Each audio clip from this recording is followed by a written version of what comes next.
শিলিগুড়ি যাচ্ছিলাম। শিলিগুড়ি শালবাড়ি আমাদের মালিকের দোকান, ঠিক আছে। তো আস্তে আস্তে সামনের চাকা বাস্ট হয়ে গেছিল, কন্ট্রোল হয়নি। কি নিয়ে যাচ্ছে? বললি সোলা কোম্পানি। কোথা থেকে যাচ্ছে? ভাই জায়গাটার নাম কি রে?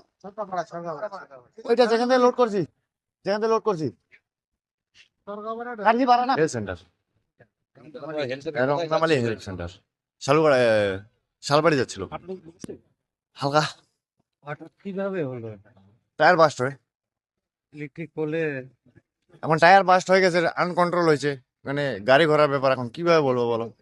গাড়ি স্পিডে ছিল না, নর্মালি ছিল, ঠিক আছে। 40-এর নিচে, ম্যাক্সিমাম বেশি বেশি হলে 30 হবে। কারণ আশেপাশে যারা লোক ছিল ওরাও দেখছে, মিথ্যা কথা বলে লাভ নেই। আমি ছিলাম শুধু।